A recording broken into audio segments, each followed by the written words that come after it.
आप एक दिन में नहीं मरते, आप धीरे धीरे मरते हैं। उड़ान के बाहर निकलने से पहले कुछ ऐसी तांत्रिक प्रक्रियाएं हैं जिनसे शरीर फिर से जीवित हो सकता है। उनके भीतरी कपड़ों को जला दिया जाना चाहिए, वरना वहां तमाम तरह की शक्तियां रहने लगती हैं।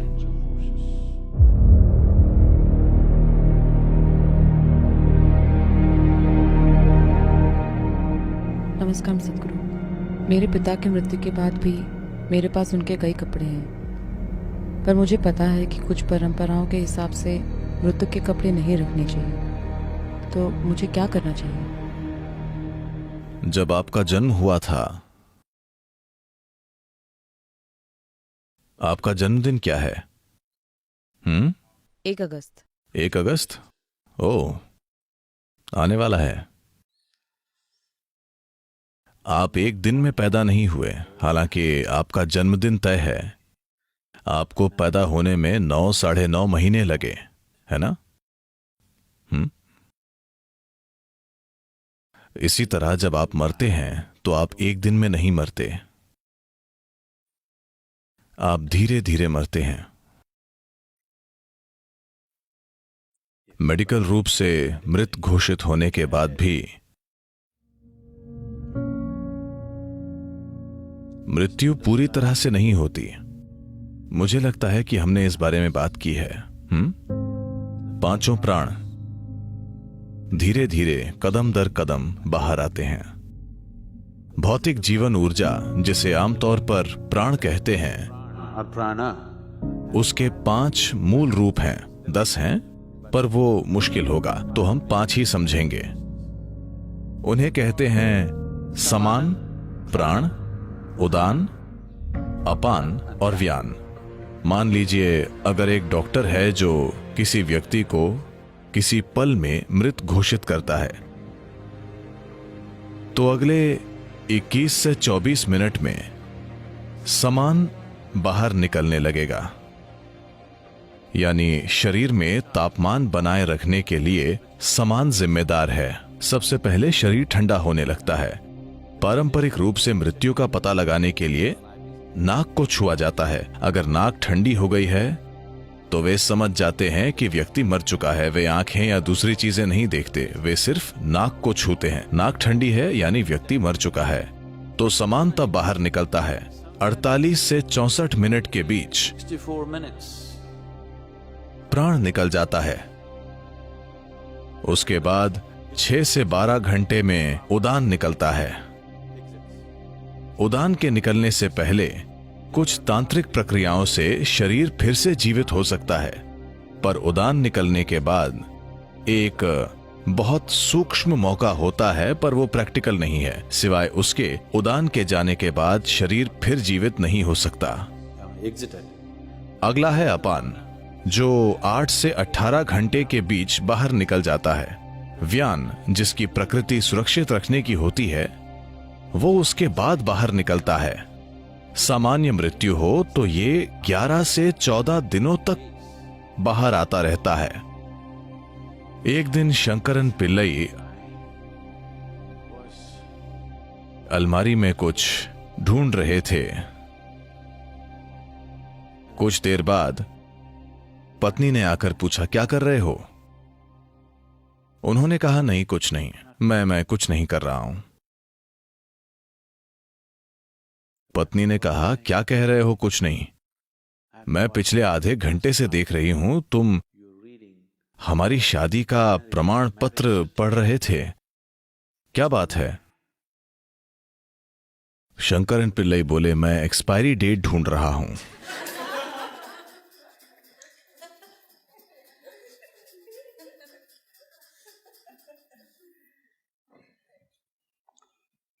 तो हालांकि मृत्यु की समाप्ति तिथि हो सकती है, पर व्यक्ति एक दिन में नहीं मरता। यह एक धीमी प्रक्रिया है। वाकई ये अभी हो रहा है, धीरे धीरे। योग से आप मृत्यु के मार्ग में रुकावट डाल सकते हैं, पर उसे रोक नहीं सकते। हाँ, दैनिक अभ्यास एक रुकावट है जिससे यह धीमा हो जाता है, पर रुकता नहीं है।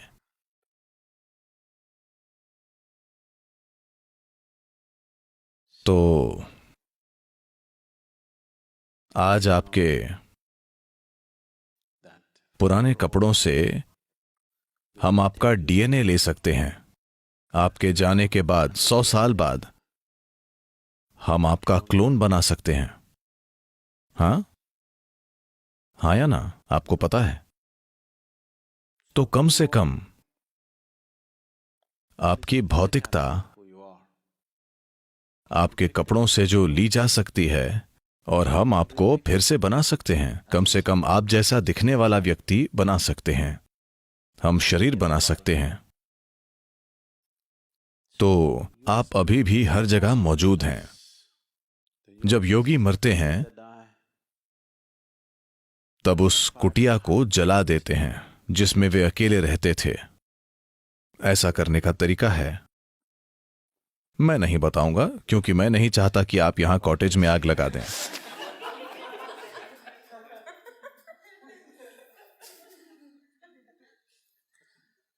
तो वे हमेशा उस झोपड़ी को जला देते हैं जिसमें वे रह रहे हैं, क्योंकि वे नहीं चाहते कि डीएनए का एक भी अणु वहां जीवित रहे।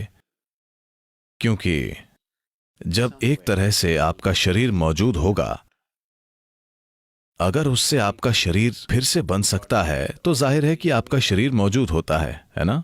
तो उस व्यक्ति द्वारा छुई गई हर चीज जलाई जाती है, सब साफ किया जाता है। इसी वजह से यही एक मुख्य कारण है कि आध्यात्मिक पथ पर लोग अपनी भौतिक संपत्ति को इतना कम रखना चाहते हैं।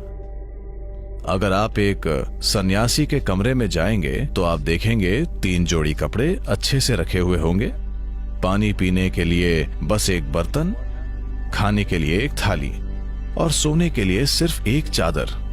And that's it.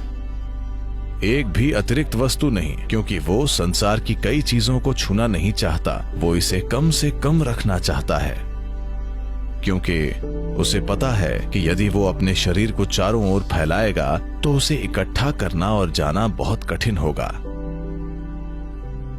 इसीलिए वो किसी भी तरह के शारीरिक संबंध नहीं बनाता है, क्योंकि वो समझता है कि अगर उसका शरीर हर जगह होगा तो उसे इकट्ठा करके जाना बहुत मुश्किल होगा। जो लोग आपके शरीर से आए हैं वे भी समय आने पर आपके साथ नहीं जाना चाहते। वे नहीं आएंगे। वे कहेंगे आई लव यू, पर वे आएंगे नहीं।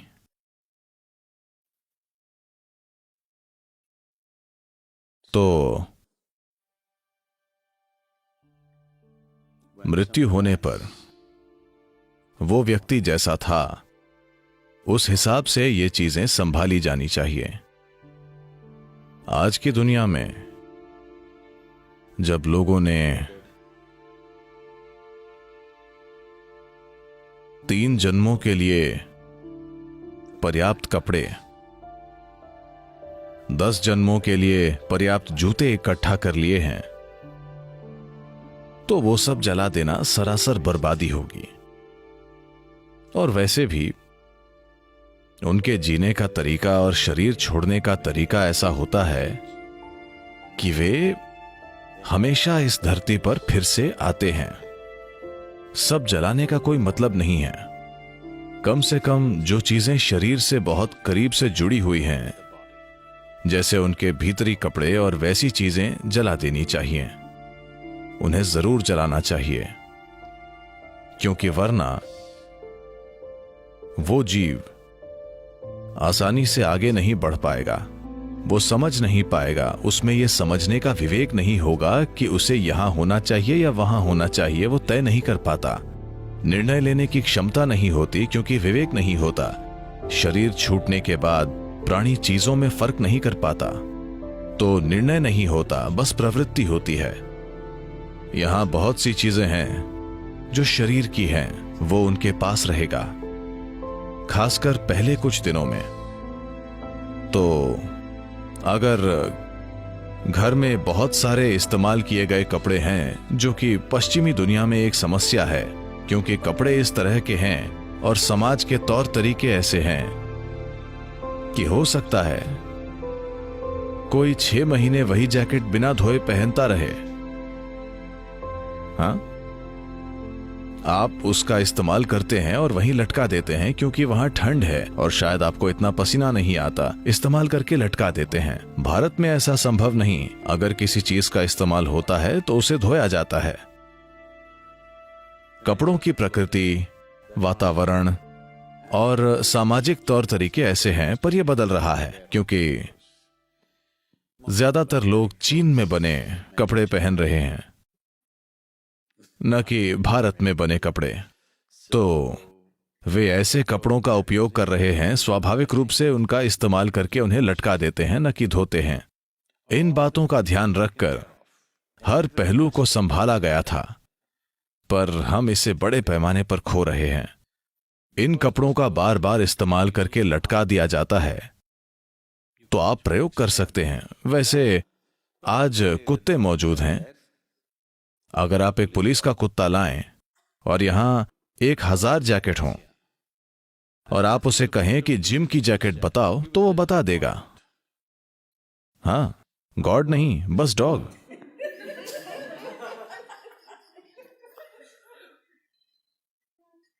तो जाहिर है आप वहां उस जैकेट में कई तरह से मौजूद हैं, है ना, जिसे कुत्ता भी देख सकता है। तो जब किसी व्यक्ति के जाने के बाद भी उसका शरीर कई रूपों में वहीं होता है, तो कई तरह की ताकतें वहां रहने लगती हैं। न केवल उस व्यक्ति की ऊर्जाएं वहां होती हैं, बल्कि दूसरी कई प्रकार की शक्तियां भी। आपका जैकेट एक तरह से खाली शरीर है और शरीर को खाली छोड़ना ठीक नहीं है। तो या तो इसे तुरंत धो दीजिए। भारत में सभी महंगे कपड़ों को धो दिया जाता है। पहले 10 या 11 दिनों में सभी कपड़ों को धोकर अलग अलग जगह बांट दिया जाता है, न कि एक ही जगह। सारे कपड़े एक ही परिवार को नहीं दिए जाते। आप ये पक्का करते हैं कि जैकेट यहां जाए, पैंट वहां जाए, वो वहां और ये वहां जाए, ताकि सब कुछ इतना फैल जाए कि कोई भी महत्वपूर्ण उपस्थिति न हो। या फिर शरीर के साथ जो भी कपड़ा गहरा जुड़ा था उसे जला दें। इनमें से एक काम जरूर करना चाहिए। या तो आपको उन्हें 50 राज्यों में देना चाहिए, ताकि बूढ़ा व्यक्ति भ्रमित न रहे कि कहां जाना है, या आपको उन्हें जला देना चाहिए।